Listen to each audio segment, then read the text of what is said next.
नमस्ते, welcome back to my channel फेरि पनि है। आज चाहिँ म तपाईँहरूलाई एउटा easy to make restaurant style chhola bhatura बनाउनु गइराखेको छु होइन। यो चाहिँ एकदमै सजिलो हुन्छ बनाउनु, तपाईँले घरमा इजिली बनाउन सक्नुहुनेछ अनि एकदम मिठो पनि हुन्छ। बच्चाहरूलाई लन्चको लागि ब्रेकफास्टको लागि पनि राम्रो हो होइन। अब मैदा हो, हेल्दी त भन्नु सक्दिनँ, तर घरमा बनाएको खाना त्यसै पनि राम्रै लाग्छ होइन। त्यही हो। अब तपाईँहरूले हेर्नुहोस् होला मेरो स्टाइलवाला छोला भटौरा। सो या लेट्स गेट स्टार्टेड। भटौराको डो बनाएर यसलाई रेस्टको लागि छोडिदिन्छु। भटौराको डोको लागि मैले मैदा राखिसकेँ होइन। अनि यसमा तपाईँहरूले एड गरिदिनुहोस् होला दही अनि I'm adding baking powder अलिकति हो, अलिकति सल्ट थोड़ा सा अनि अलिकति चिनी। अब यसलाई म डो बनाउँछु ल, यसको फाइन डो बनाउँछु। Okay, my dough is ready. अब यसलाई चाहिँ म रेस्टको लागि छोडिदिन्छु ल, आधी घन्टा 1 घन्टा होइन। एकछिन रेस्टको लागि छोडिदिन्छु अनि अब चाहिँ म छोला बनाउनुको तयारी गर्छु। ओके, छोलेको लागि अब हामीलाई चाहिन्छ अभियसली छोला होइन, अनि चाना, काबुली चाना। यो हो तपाईँको टमाटरलाई ग्रेट गरेको, ग्रिन चिली मैले 2टा हालिदिएको छु, यो अनियन चप्ड होइन, एभरेस्टको छोला मसाला कि चाहिँ तपाईँहरूले यो प्याकेटको मसाला स्किप गरेर घरमै बनाउन सक्नुहुन्छ, गरम मसाला। तर यो चाहिँ छिटो हो नि त, इजी हो, त्यही भएर आइएम युजिङ दिस।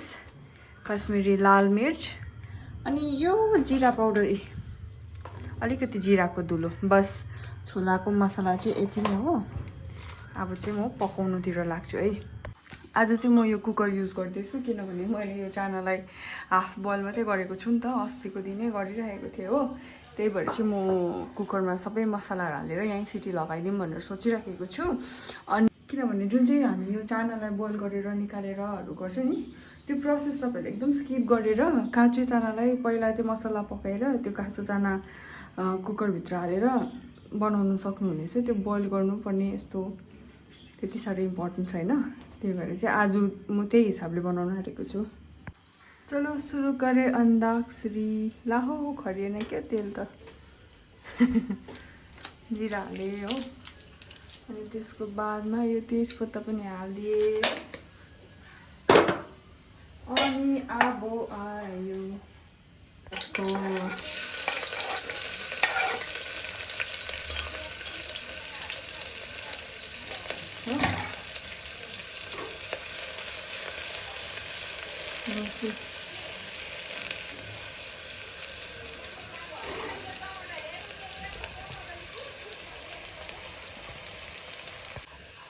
अब मैले एड गर्दैछु जिन्जर गार्लिकको पेस्ट,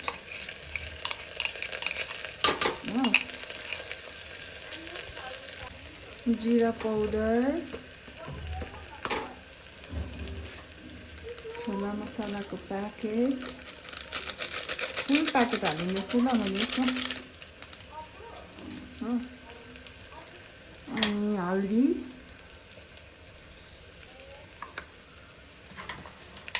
यसलाई मजाले चलाउने।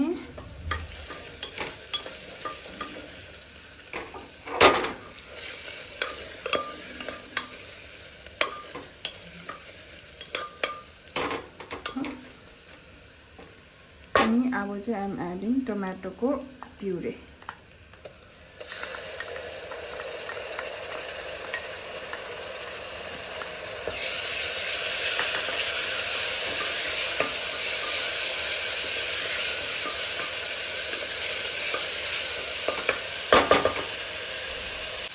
हल्का लाल मिर्च,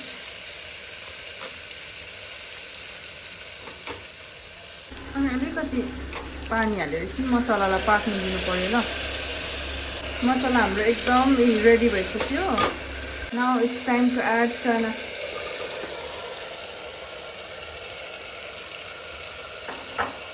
बस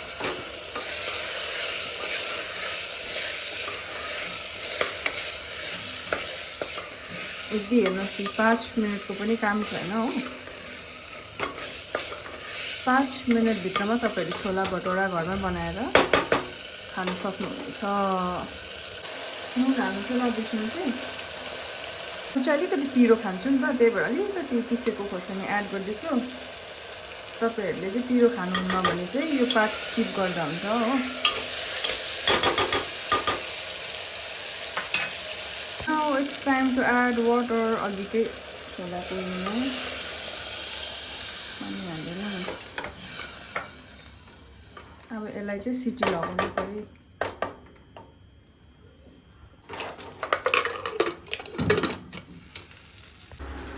आई गेस मेरो छोला रेडी भयो होला हो।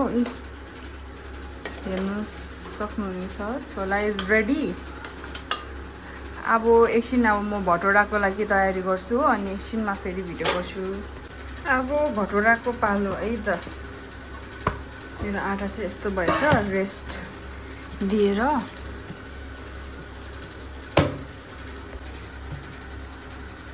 अब यसलाई चाहिँ सानो सानो पिस बनाएर हो बेल्नु पर्यो।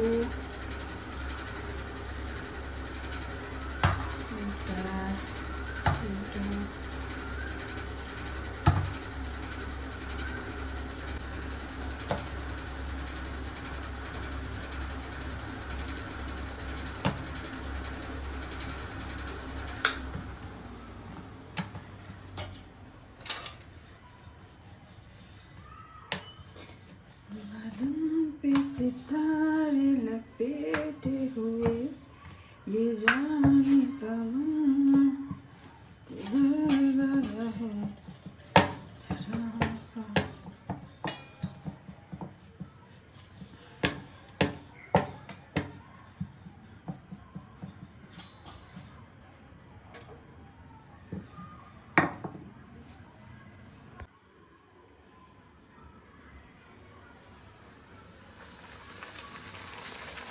वाह, तेल दामी खलिरहेको थिएछ। हेरौँ अब भटौरा सक्सेस छ कि छैन। हेर्नुहोस् त मजाले फुल्यो हो। अब अझै यो कराई सानो छ नि त, ठुलो कराईमा त दामी हुन्छ नि अब ठुलो।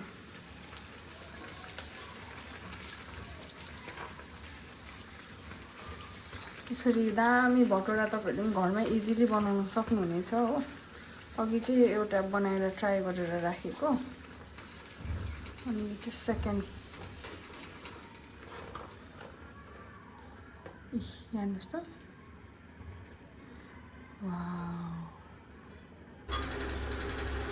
छोला चाहिँ मेरो रेडी भयो होइन। अब केटीहरूलाई दिन्छु पहिला चाहिँ।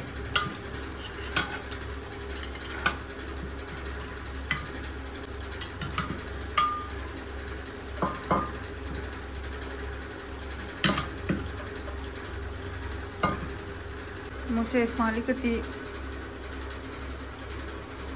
प्याज हो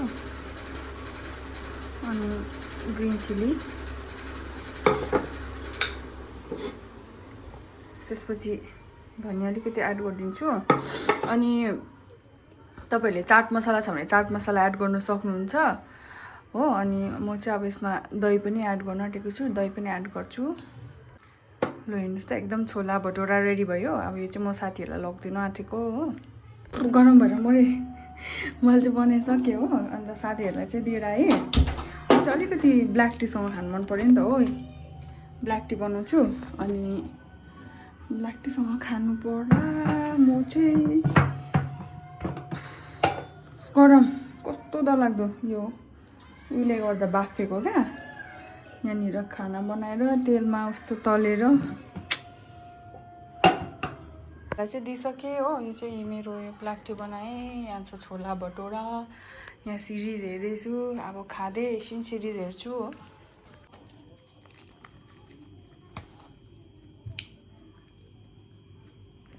क्यामेरा अन नगरेको होइन।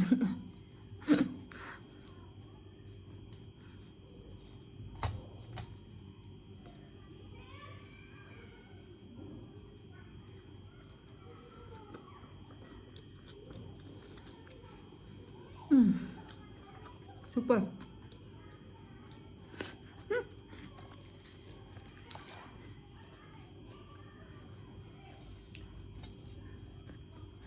मलाई चाहिँ मिठो लाग्यो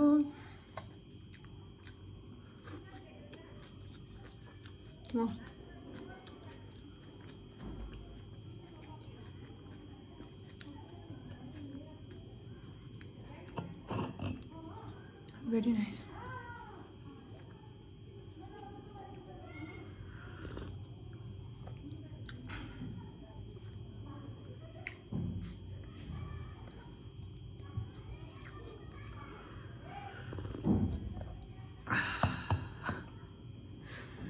दामी भयो ल भटौरा चाहिँ अनि थ्याङ्क यू सो मच हेरिदिनु भएकोमा bye bye see you in next video अब मजाले खान्छु ल